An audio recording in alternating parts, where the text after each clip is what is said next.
మన team India wicket keeper Ishan Kishan career ఇప్పుడు డేంజర్లో పడిందా? సో ఈ రోజు బీసీసీఐ దగ్గర నుంచి వస్తున్న కొన్ని రిపోర్ట్స్ బట్టి చూసుకుంటే ఇది అవునని అనిపిస్తుంది. ఎందుకంటే టైమ్స్ ఆఫ్ ఇండియా వాళ్ళు ఈ రోజు బీసీసీఐకి సంబంధించి ఒక రిపోర్ట్ ఇచ్చారు. అండ్ ఆ రిపోర్ట్ యొక్క సారాంశం చూసుకుంటే ఇండైరెక్ట్ కిషన్కి ఒక వార్నింగ్ ఇస్తున్నట్టుగా అనిపిస్తుంది. సో ఆ రిపోర్ట్లో ఏముందంటే బీసీసీఐ కొంతమంది ఎస్టాబ్లిష్డ్ ఇండియన్ ప్లేయర్స్ మీద సీరియస్గా ఉందంట. మెయిన్లీ ఎవరైతే డొమెస్టిక్ సర్క్యూట్ని నెగ్లెక్ట్ చేస్తూ ఐపీఎల్ కోసం ఎర్లీగా ప్రిపేర్ అవుతున్నారో వాళ్ళ మీద కొంతవరకు అసంతృప్తిగా ఉన్నారంట. సో మనందరికీ తెలిసిన ప్రొసీజరే, బీసీసీ అండర్లో ఉన్న ప్లేయర్స్ అయితే మన టీమిండియా తరపున ఆడాలి, లేకపోతే వాళ్ళ స్టేట్ టీం తరపున డొమెస్టిక్ సర్క్యూట్లు ఆడాలి. ఒకవేళ రెండు కాకపోతే ఇంజరీ కారణంగా ఎన్సీఎల్ అయినా ఉండాలి. బట్ కొంతమంది ప్లేయర్స్ ఈ మూడు కాదని ఐపీఎల్ కోసం ప్రిపరేషన్ స్టార్ట్ చేశారంట. సో ఇలా ఎవరైతే చేస్తున్నారో వాళ్ళందరినీ బీసీసీఐ మరి కొన్ని రోజుల్లో క్వశ్చన్ చేయబోతుందంట. అలాగే డొమెస్టిక్ క్రికెట్ని ఎవరైతే కావాలని నెగ్లెక్ట్ చేస్తున్నారో వాళ్ళ మీద యాక్షన్ కూడా తీసుకోబోతున్నారు. సో ఇండైరెక్ట్గా చూసుకుంటే వార్నింగ్ ఇషాన్ కిషన్కి ఇచ్చినట్టు కనిపిస్తుంది. అతను సౌత్ ఆఫ్రికాతో టెస్ట్ సిరీస్ నుంచి తప్పుకున్న తర్వాత మళ్ళీ మన టీమిండియాకి ఇన్ఫార్మ్ చేయలేదు తన అవైలబిలిటీ గురించి. కానీ గ్యాప్లో చూసుకుంటే ఇషాన్ కిషన్ యాక్షన్ తను చెప్పిన రీజన్కు జస్టిఫై చేసేలా లేవు. అతను నాకు మెంటల్ హెల్త్ బాగాలేదని చెప్పి పక్కకు వెళ్ళిపోయాడు. కానీ అతను చేసే పనులు చూస్తే ధోనితో కలిసి దుబాయ్లో పార్టీ చేసుకున్నాడు, అలాగే కేబీసీలో పార్టిసిపేట్ చేశాడు. అండ్ రీసెంట్గా చూసుకుంటే బరోడాలో రిలయన్స్ స్టేడియంలో హార్దిక్ పాండ్యాతో కలిసి ఐపీఎల్ కోసం ప్రిపేర్ అవుతున్నాడు.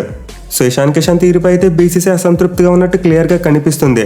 ఇన్ఫాక్ట్ అతనికి సంబంధించి ఒక రూమర్ కూడా నడుస్తుంది. అదేంటంటే బీసీసీఐ అతని సెంట్రల్ కాంట్రాక్ట్ నుంచి తప్పించబోతుందంట. సో ప్రజెంట్ అయితే ఇషాన్ కిషన్ గ్రేడ్ సి కాంట్రాక్ట్లో ఉన్నాడు. అండ్ బీసీసీఐ అతనికి కాంట్రాక్ట్ గాను ప్రతి ఏడాది ₹1 కోటి చెల్లిస్తుంది. అయితే ఇప్పుడు వస్తున్న రిపోర్ట్ ఏంటంటే బీసీసీఐ ఇషాన్ కిషన్ ని కాంట్రాక్ట్ నుంచి తప్పించబోతుందంట. సో ఇదే కనుక జరిగిందంటే ఇషాన్ కిషన్ కెరియర్ చాలా డేంజర్లో పడిపోతుంది. అతను మళ్ళీ మన టీమిండియా తరపున ఆడటం ఒక అసాధ్యంలా మారిపోవచ్చు. ఎందుకంటే ప్రజెంట్ వికెట్ కీపర్స్ విషయంలో చాలా కాంపిటీషన్ ఉంది.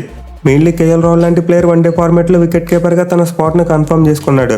అలాగే కొన్ని రోజుల తర్వాత రిషబ్ పంత్ కూడా రీఎంట్రీ అవబోతున్నాడు. సో ఇలాంటి టైంలో ఇషాన్ కిషన్ తన సెంట్రల్ కాంట్రాక్ట్ కోల్పోతే మళ్ళీ మన టీమిండియాలోకి అడుగు పెట్టడం చాలా కష్టంగా మారిపోతుంది. ఇన్ఫాక్ట్ ఇంపాసిబుల్ కూడా అయిపోవచ్చు. సో ఇషాన్ కిషన్ ఇప్పటికైనా కొంతవరకు మేల్కుంటే బెటర్. అఫ్కోర్స్ అతనైతే మన టీం మేనేజ్మెంట్ మీద అలిగాడు. సౌత్ ఆఫ్రికాతో జరిగిన T20 సిరీస్లో అతన్ని కాదని జితేష్ శర్మని మన వాళ్ళు ఫ్రంట్ లైన్ వికెట్ కీపర్గా చూస్ చేసుకున్నారు. అండ్ అప్పటి నుండి ఇషాన్ కిషన్ మన టీం మేనేజ్మెంట్ మీద అన్హ్యాపీగా ఉండడం కనిపించింది. మెయిన్లీ రీసెంట్గా చూసుకుంటే అతను మన కోచ్ రాహుల్ ద్రావిడ్ యొక్క మాటలను కూడా ధిక్కరించాడు. నువ్వు సమ్ క్రికెట్ ఆడితే నేను టీంలోకి తీసుకుంటామని చెప్పి రాహుల్ ద్రావిడ్ క్లియర్గా చెప్పారు. కానీ ఇషాన్ కిషన్ మాత్రం ఈ మాటలేమీ పట్టించుకోలేదు. వెళ్ళి రిలయన్స్ గ్రౌండ్లో హార్దిక్ పాండ్యాతో కలిసి ప్రాక్టీస్ చేస్తున్నాడు, అది కూడా ఐపీఎల్ కోసం.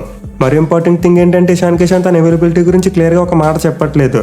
సౌత్ ఆఫ్రికాతో టెస్ట్ సిరీస్ అప్పుడు నాకు మెంటల్ హెల్త్ బాగాలేదని చెప్పి బ్రేక్ తీసుకున్నాడు. బట్ ఆ తర్వాత ఇప్పటివరకు బీసీసీఐకి కానీ మన టీం మేనేజ్మెంట్కి కానీ తన అవైలబిలిటీ గురించి ఎలాంటి అప్డేట్ ఇవ్వలేదంట. ఈవెన్ తన ఓన్ స్టేట్ క్రికెట్ బోర్డుకి కూడా ఎలాంటి అప్డేట్ ఇవ్వలేదంట. బట్ అతను చేసే పనులు చూస్తుంటే మాత్రం మెంటల్ హెల్త్ బాగాలేనట్టు ఎక్కడ కూడా కనిపించట్లేదు. మెయిన్లీ రీసెంట్గా ఐపీఎల్ కోసం ముందుగానే ప్రిపరేషన్ స్టార్ట్ చేయడం ఇప్పుడు అతను చాలా డేంజర్లో పాడేసింది. సో ఇషాన్ కిషన్ ఇప్పటికైనా మేల్కోవాలి. అఫ్కోర్స్ అతనికైతే ఖచ్చితంగా కొంతవరకు పెయిన్ ఉంటుంది. అతను బాగానే రాణిస్తున్నప్పటికీ చాలాసార్లు అతని టీం నుండి పక్కన పెట్టారు.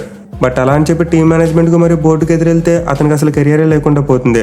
ఇన్ఫాక్ట్ మనం అలాంటిది ఇంచుమించు అంబటి విషయంలోనే చూసాం. సో ఇషాన్ కిషన్ ఇప్పటికైనా ఐపీఎల్ కోసం ప్రిపరేషన్ ఆపేసి తన స్టేట్ టీం తరపున రంజీ ట్రోఫీ ఆడితే బెటర్. లేకపోతే ఖచ్చితంగా బీసీసీఐ అతని మీద ఒక సీరియస్ యాక్షన్ తీసుకునే అవకాశాలు ఉంటాయి.